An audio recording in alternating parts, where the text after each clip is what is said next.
Hi, today is Monday, and my goal for today was to do this, and I'm showing you what I'm doing. I'm going to tell you while I do a little bit of editing. Um, I can't, well, I shouldn't say while I do a little bit of editing because I'll show you. My here window, I'm right now inside Final Cut Pro, and I'm doing videos for the exhibition that I posted to the website yesterday. So I've been working on the website, and now I have to finish editing all these videos. I have 4 artists that I'm editing videos for, and today I'm working on Simon. Here is Simon, and I'm going to post at the end of my little speechy here to you, or my little monologue, because it is a monologue, isn't it? I'm just talking to you directly. I'm going to post the video of him, the shortest one, which is I think this one, talking, just to give you a little thing of what he's doing. This is about 2 minutes long, about his art education. So I'm going to give you can listen to that if you want. He's a Munich artist. He's from England, from Britain, and he's really interesting. He's self-taught. So that's what he's talking about today, is about being self-taught, being a self-taught artist. And this one, it can show you some of the images of his work.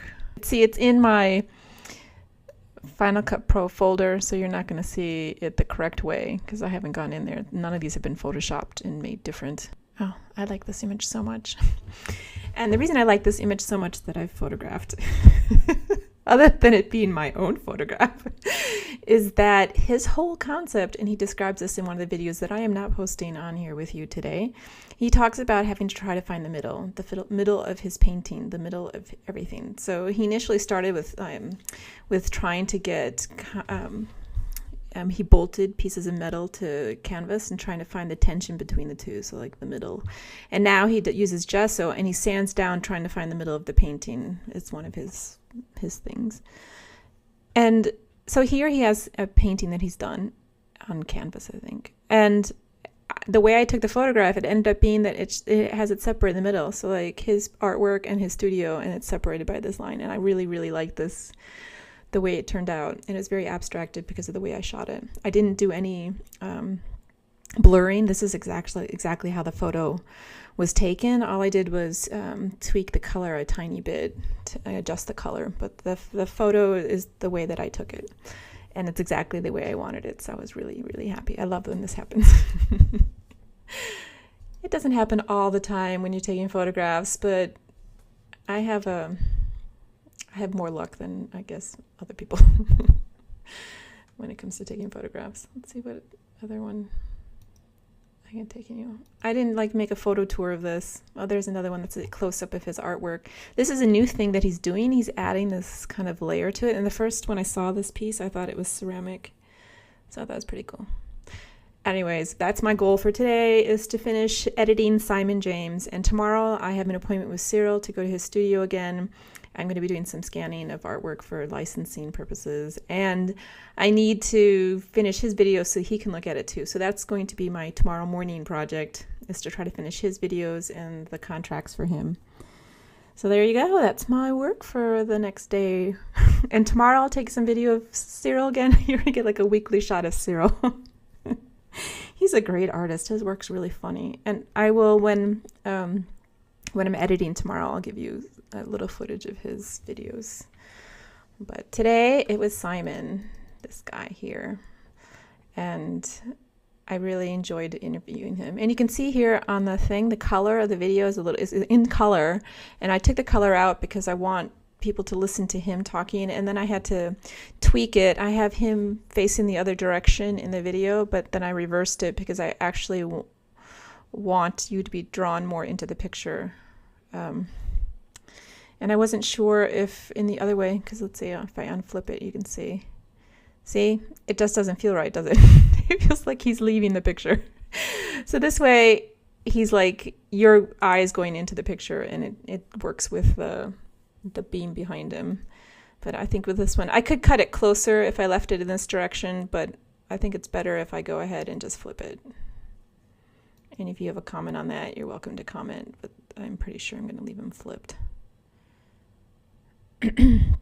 I mean, he is centered in the shot when I took it, but I don't like what I have on the left-hand side. And it's not anything bad. It's just, I like what's on the right-hand side here better. And I wanted to have all that stuff in there and not Oops. Okay, well, this is something else I'm working on. You're going to see all my projects I'm working on today. My Final Cut Pro just closed. I have to open it up again. That happens occasionally when you have so many things open and my computer is getting older. Wow. You know, my dream is to have a computer that is super, super, super big and doesn't take up a lot of space, but I'm able to do all kinds of stuff on it without it crashing. That's my dream. Okay, let's make my dream a reality. This one is a picture that let's see, I should have it all the way over here. Ta-da, here's a picture that I took. And it's of an art studio. It's one of the art studios. This one's Iris's art studio. And I like this picture. It needs to be color changed a little bit. But then when I was playing with it, you can see the progression of playing. So then I played with it and I took out the color and I made it into a block print, which is what this is. And then I'm like, oh, I really kind of like that. And so then I took out, from that one, I took out all the gray because I don't want it ever to be gray. Then I have just the outline. So this looks like a stamp. I think it's cool. So I have to take this gray out too if I want to use it as a stamp. Anyways, so there's the stamp. And then I thought, oh, that even better. I'll just take out all the bottom part and then I'll use this grid of the window. So this is what I'm working on right now for a pattern because I'm doing a textile design course and I need to set up a portfolio for that. And this is what I'm doing. It's going to be my graphic print and I have to decide how I want to do that. But so far this is what I'm working on. And I think I've told you that you're having to design your style and I love graffiti. I love it. So I'm going to be doing a kind of a graffiti thing with this. And my thing right now is like the soul and all that stuff, all that jazz, as you saw from my video yesterday, that I've been working on this whole thing about the records that they keep in the universe for you. And that's why I have those records and then I'm coloring them and all that stuff. Right. I'm going to cut this short so I can give you a little bit of Simon and yeah. So have a good day. Bye.